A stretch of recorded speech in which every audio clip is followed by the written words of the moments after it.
Ora, aqui novamente nós estamos para esta segunda lição, digamos assim, acerca do arrependimento e novo nascimento.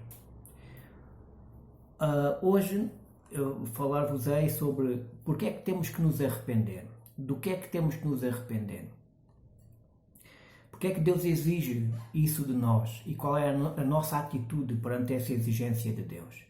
Arrependei-vos é a primeira parte e depois crede no Evangelho. Não podemos levar ninguém a Cristo sem primeiramente essa pessoa se ter arrependido da sua situação, se ter arrependido da pessoa que ele é, se ter arrependido da maneira como pensa, a maneira como age. É que há muitas pessoas que pensam que estar na igreja já significa estar salvo e muitas pessoas há que ainda não estão salvas.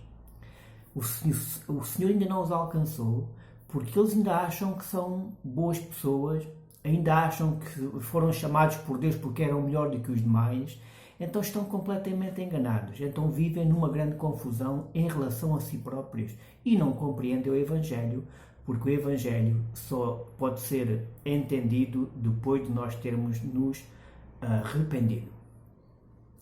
Então, vimos que a mensagem universal, que o próprio Jesus disse àqueles que tinham a torre de Siloé, tinha caído sobre 18 pessoas e vieram contar isto a Jesus como se fosse realmente dizendo: olha Jesus, vede como estes morreram de uma forma tão trágica, certamente alguma coisa fizeram de tão grave que a torre, Deus permitiu que a torre os matasse. Ou então os outros que estavam a sacrificar e que veio Herodes e matou-os no ato do sacrifício, e então o sangue das pessoas ficou misturado com o sangue de animais, e eles foram contar a Jesus, realmente dizendo: olha Senhor, olha estes, porque é que morreram de uma forma tão trágica? E o Senhor disse: nada tem a ver, vocês de igual modo procedereis se não vos arrependerdes. Então esta é a posição que Deus nos dá, esta é a situação que o Senhor nos coloca, esta é a situação que nós temos que entender a palavra de Deus. Porque é a própria palavra de Deus que nos santifica, que nos limpa, que nos leva à presença de Deus, para que Deus trabalhe a partir daí. Deus trabalhe na nossa vida, Deus nos faça entender o seu plano. Nós possamos passar a um estágio seguinte em que não entendemos as coisas pela nossa própria sabedoria ou mente, mas entendemos-las pelo Espírito Santo que habita em nós. Então, o próprio Jesus disse isto mesmo, que a mensagem universal e recorrente é arrepender-se ou perecer. Ninguém enfatizou isto tanto como o próprio Jesus. A primeira coisa que precisamos compreender é que o arrependimento não é uma emoção. É uma decisão da vontade seguida pela ação apropriada. Há muitas pessoas e muitos que estão nas igrejas, e esta mensagem penso que muitos crentes a poderão ouvir, vão à frente, choram, às vezes choram baixinho, outras vezes choram alto, outros vertem muitas lágrimas e pensam que por aquela ação emotiva realmente já mudaram de vida. Mas depois voltam para os seus afazeres, para as suas vidas diárias e comportam-se igualmente. Então houve emoção, mas não houve arrependimento. Porque quando há um arrependimento, há uma mudança de atitude. Podemos dizer, o arrependimento é uma decisão da vontade. Começa na vontade, não nas emoções.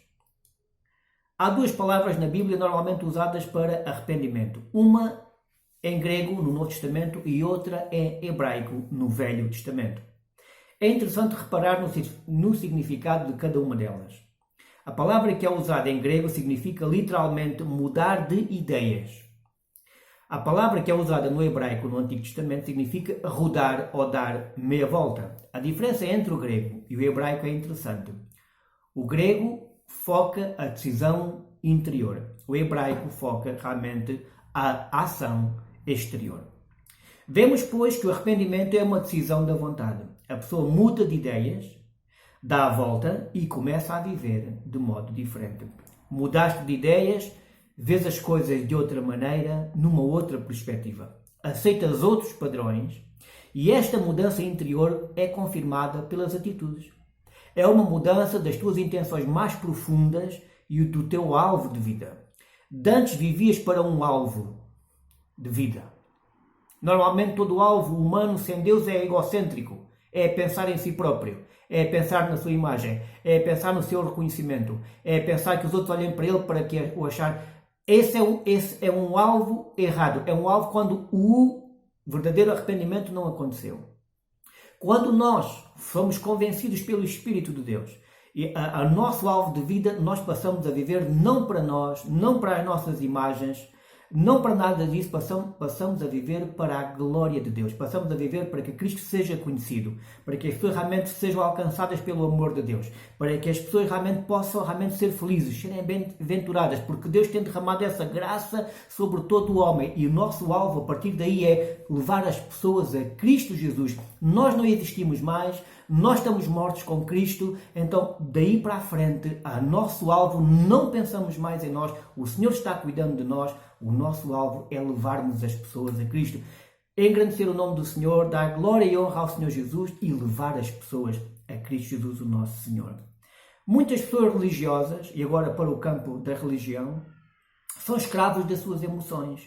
Quando se sentem bem, pensam que estão bem. Quando se sentem solitárias, sentem-se solitárias. Quando se sentem derrotadas, então o sentimento, quer dizer, a sua alma que está adoecida, leva-os a viver de uma forma sempre, permanentemente errática e permanentemente oscilante. Não se firmam na verdade de Deus. As coisas são como Deus diz que são. Não importa o que eu digo ou o que eu acho. A pessoa que vive assim liberta-se da escravatura das emoções, hábitos e tradições e estará livre dos hábitos e padrões das pessoas à sua volta. Assim estas coisas já não reinarão na minha vida, na tua vida, e recebeste um novo padrão, uma nova visão de vida, a visão de Deus. Talvez haja agora alguém a pensar, eu até sou uma boa pessoa. Não faço muitas coisas erradas, como muitas pessoas com quem nós debatemos no dia-a-dia, eis que nela nos respondem. Eu até não faço mal a ninguém, vou com frequência até à igreja, até ajudo as outras pessoas. O que me poderão apontar? Devo arrepender-me do quê? O que tenho de errado na minha vida? Em resposta a estas perguntas, lemos um texto, o qual, mais do que qualquer outro da Bíblia, nos esclarece porque todos precisamos de nos arrepender. Há um problema básico na vida de cada um de nós, do qual nenhum pode pensar que está isento. A palavra de Deus diz, no livro de Isaías 53, verso 6, diz: todos nós andávamos desgarrados como ovelhas, cada um se desviava pelo seu caminho, mas o Senhor fez cair sobre ele a iniquidade de nós todos. Né? Este texto é uma profecia maravilhosa acerca da morte expiatória do Senhor Jesus Cristo, que se realizou 700 anos depois da profecia ter sido realmente pronunciada.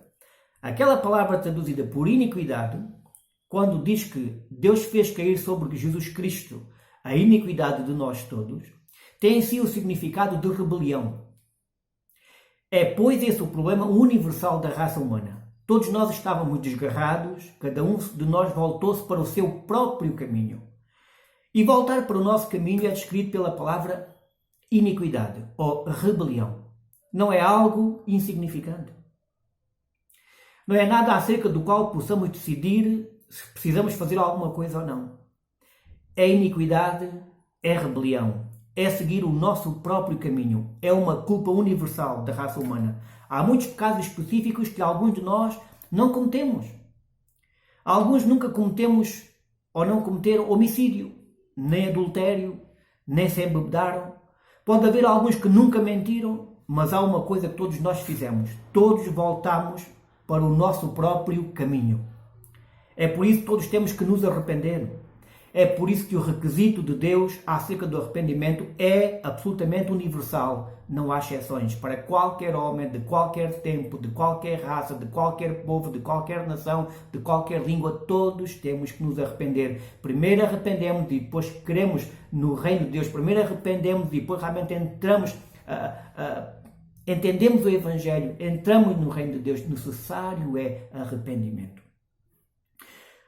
Todos nós voltamos para o nosso próprio caminho. É por isso que todos que temos que nos arrepender. É importante compreender uma coisa, que o nosso caminho não é o caminho de Deus.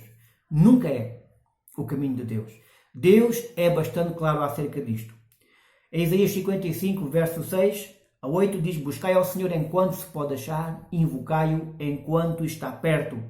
Deixe o ímpio o seu caminho e o homem maligno os seus pensamentos e se converta ao Senhor, que se compadecerá dele. Torne para o nosso Deus, porque é grandioso em perdoar, porque os meus pensamentos não são os vossos pensamentos, nem os vossos caminhos, os meus caminhos, diz o Senhor. Pelos vistos, o tempo em que se pode encontrar o Senhor tem os seus limites. Não haverá sempre oportunidade para isto. Aproveitemos, nesta tarde, quando ouvimos a palavra de Deus, esta oportunidade, o momento em que o Espírito Santo nos convença da necessidade do arrependimento. Aquele momento em que Deus se deixa achar. E Deus aqui deixa bem claro, os nossos caminhos não são os caminhos de Deus. Não podemos estar a percorrer o nosso caminho e o caminho de Deus ao mesmo tempo. Então, para que entendamos o caminho de Deus, temos que parar de percorrer o nosso próprio caminho. Dar a volta, enfrentar o Senhor, tomar um novo caminho. Isso é arrependimento. A palavra de Deus diz que, se estando em Cristo é realmente o novo e vivo caminho. Em Cristo Jesus. Não é nos nossos caminhos, nem nos nossos pensamentos. É quando estamos em Cristo Jesus. O próprio Jesus Cristo diz que não fazia nada por si próprio. Ele fazia o que via o Pai fazer. Ele fazia aquilo que o Pai lhe transmitia. E nós, como é que estamos a fazer? Como é que estamos a operar? É necessário parar. É necessário realmente, às vezes, arrependermos-nos. Porque nos parece que os caminhos que tomamos são bons, mas não são bons. Muitas vezes são caminhos de morte. É uma mudança, novamente, isto corresponde exatamente à nossa definição de arrependimento. É uma mudança interior da mente, da vontade, seguida por uma alteração das ações, de comportamentos exteriores. Um problema que muitos de nós têm é que, por vezes, o nosso caminho pode ser um caminho aparentemente certinho, muito religioso, mas se a mudança do pensamento no nosso interior faltou, esse caminho enganoso torna-se muito perigoso para nós. Provérbios 14, verso 12 diz que há um caminho que ao homem parece direito, mas o fim dele são os caminhos da morte. Vejamos, pois, que o provérbio não fala acerca de um homem que sabe que está no caminho errado. Pois não? Não. Ele pensa que está no caminho certo. Mas de um homem que pensa que está percorrendo o caminho certo, mas de facto ele está no caminho que acaba na morte. Porquê? Porque não entrou através do arrependimento. Lembram-se de que Jesus ter dito arrepender-se ou perecer? Este é o tipo de homem que é religioso, talvez farisaico, talvez vá à igreja, até penso que em todos os aspectos é tudo aquilo que ele deveria ser. Percorre um caminho que lhe parece ser o correto, mas afinal é um caminho de morte. Como veem, o povo religioso é o maior problema diante de Deus. No tempo de Jesus, a maior oposição não era daqueles que não andavam, não conheciam, era daqueles que conheciam as Escrituras. E nós todos temos que ter atenção com isto. Porque às vezes tão perto, mas tão longe. Porque às vezes pensamos por nós mesmos, pensamos que já podemos pensar por nós próprios. E em nós não existe nada de bom. Só se estivermos humilhados na presença de Deus e procurar a vontade de Deus e deixar que o Senhor fale através da nossa vida. Diariamente Deus quer falar à nossa vida. Deus não falou uma vez para sempre. Deus quer falar todos os dias. Deus quer ter comunhão connosco. Estamos a reconhecê-lo em algum ponto destes? Somos piedosos, justos aos nossos próprios olhos, um membro fiel até da igreja? Estamos caminhando certinho ao nosso ver? Então quero avisar-nos com tudo isto. Se nunca nos arrependemos, ou se nunca se arrependeu, então nunca experimentou a mudança total. E assim o fim do caminho que está a percorrer é a morte. Quando alguém se arrepende de verdade, já não entra mais em discussão com Deus. Se assim mantiver uma atitude e maneira de pensar através da qual sempre ponha em causa o que Deus diz, sempre rebate quando o Espírito dele nos alerta para alguma coisa, é sinal que ainda não houve verdadeiro arrependimento. Assim também não terá verdadeira paz a reinar no seu coração. Nem teremos harmonia permanente na nossa vida. A única solução é um arrependimento radical. Radical vem da palavra radix, que quer dizer raiz. Radical então quer dizer de raiz. Mudemos a nossa maneira de pensar, tomemos uma decisão, voltemos e submetamos-nos a Deus Todo-Poderoso. Ele mostrará o passo a seguir, porque arrependimento não é a única coisa que Deus deseja, mas é sim o insubstituível primeiro requisito. Na cruz Deus colocou toda a rebelião de toda a humanidade, incluindo todas as suas consequências terríveis sobre Jesus Cristo. Esta é a razão da sua morte. Na cruz Deus colocou toda a rebelião de toda a humanidade, incluindo todas as suas consequências terríveis. Ele morreu como nosso substituto. Ele morreu como substituto do rebelde. Ele morreu como alguém que tomou o meu e o teu lugar. Agora Deus diz: quero que te arrependas. Retorna do teu próprio caminho. Já expliquei que o arrependimento é uma mudança interior que se deve expressar através das ações exteriores. Esse ato, de facto, aparece no primeiro... no tempo de Jesus, no tempo de João Batista. Realmente esse ato era o ato ao ser batizado. Começou com o ministério de João Batista, que veio com a mensagem do arrependimento. E o ato primário exterior que ele exigia era que todos respondessem à sua mensagem e que eles fossem batizados. Quando diz, Marcos 1, 4 e 5, diz que apareceu João Batista no deserto e pregando o batismo do arrependimento para a remissão dos pecados. E toda a província da Judeia e os de Jerusalém iam ter com ele, e todos eram batizados por ele no Rio Jordão, confessando os seus pecados. Reparem que a mensagem de João foi: arrependei-vos. Cumprindo este primeiro requisito, o segundo passo era o batismo. Era a mudança interior, e a ação exterior que se exteriorizava era o batismo público perante todos, dizendo: olha, eu estou querendo mudar de vida. Eu estou querendo mudar de registro, eu estou querendo mudar o meu padrão, eu estou mudando o meu alvo de vida. Realmente tudo isto era uma exteriorização daquilo que tinha acontecido no seu interior. Qual então é o primeiro requisito de Deus? Arrependimento e depois ser batizado. A evidência exterior da mudança interior. Não vale a pena batizar-nos? E às vezes já temos visto estas coisas, não é verdade? Não vale a pena batizar-se alguém sem primeiro se arrepender. Adicionando a este ato exterior de batismo, há certas espécies de ações que são apropriadas a determinadas pessoas. Vemos que João Batista teve de dizer a vários grupos de pessoas em Lucas: a multidão interrogava dizendo: que faremos, pois? E respondendo ele, disse-lhes: quem tiver 2 túnicas, reparta com o que não tem. Quem tiver alimento, faça da mesma maneira. Os publicanos também perguntaram o que deviam fazer. Os soldados também perguntavam o que deviam fazer. As pessoas tinham-se arrependido, mas queriam saber de qual era a forma de colocarem isto em prática. Por exemplo, nós dizemos, se repararmos bem, vemos que há muitas pessoas que realmente vivem desta maneira e desta forma. E há necessidades do arrependimento mesmo dentro das próprias, às vezes, grupos. Por exemplo, uma coisa que é muito comum hoje: o mundo vive espreitando a janela do próximo. Né? O mundo vive querendo saber das mexeriquices que existem no mundo. Do diz que disse. Não é para ajudar, é para comentar, é para saber simplesmente. Provérbios 10:19 diz: na multidão de palavras não falta pecado, mas o que modera os seus lábios é sábio. Quando se fala muito, é fácil dizer algo errado. E isto descreve bem quão fácil o falar acerca de alguém que se poderá tornar uma mexeriquice. Talvez o propósito não é este, mas mesmo assim isto estraga o ambiente e temos que arrepender-nos disto. O arrependimento aí não será completo até a pessoa reconhecer a sua atitude e acabar com essa atitude que tem de falar dos outros. Ora, outro exemplo que nós podemos dar prático também para hoje. Por exemplo, um homem de negócios que engana na sua declaração de IRS ou na sua declaração de IRC.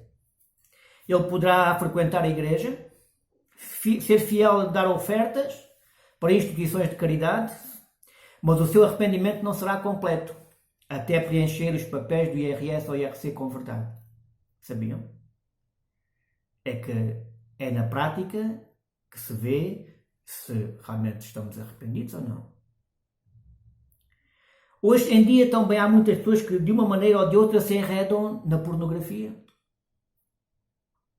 A sua mente foi envenenada com imagens sujas de revistas, de filmes, de internet, mas aparentemente, para o lado de fora, vivem vidas retas e respeitáveis.